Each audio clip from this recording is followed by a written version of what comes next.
West Indies के खिलाफ दूसरे टी20 मैच में कप्तान बाबर आजम की आज एक बार फिर ज़बरदस्त निफ सेंचुरी।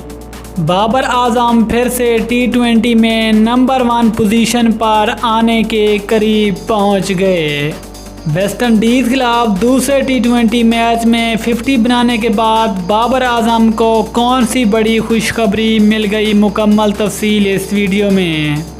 लेकिन मज़ीद तफसील में जानने से पहले अगर आप चैनल पर फर्स्ट टाइम हैं, चैनल को सब्सक्राइब करके साथ में लगी घंटी के बटन को प्रेस कर दें ताकि क्रिकेट से जुड़ी तमाम खबरें आपको सबसे पहले जहां पर मिलती रहें। अस्सलाम वालेकुम, वेलकम टू सैम स्पोर्ट्स। आपको तफसील से आगाह करते चलें कि वेस्ट इंडीज़ के खिलाफ दूसरे टी20 मैच में पाकिस्तान के कप्तान बाबर आजम ने आज एक बार फिर शानदार ने सेंचुरी स्कोर की।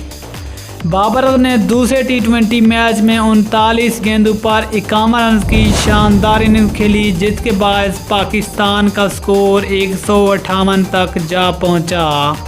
लेकिन बाबर के शानदार निफ सेंचुरी के साथ आईसीसी ने भी बाबर आजम को बड़ी खुशखबरी सुना दी।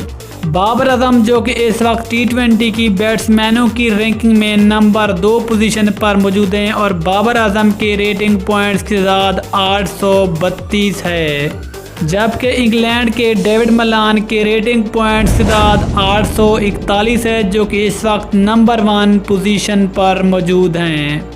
डेविड मलान जिसका बाबर आजम से फासला तकरीबन 9 पॉइंट्स का है, लेकिन दूसरे टी20 मैच में बाबर आजम ने शानदार सेंचुरी बनाकर और बहुत कीमती पॉइंट्स हासिल कर लिए।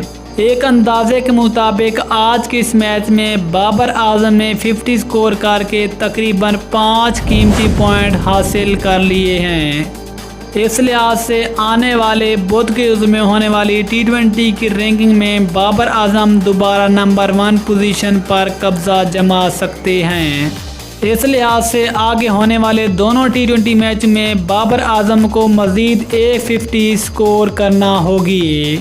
अगर बाबर आजम ने आने वाले 2 टी20 मैच में 150 स्कोर कर ली, फिर बाबर आजम दोबारा टी20 का नंबर 1 बल्लेबाज बन जाएगा।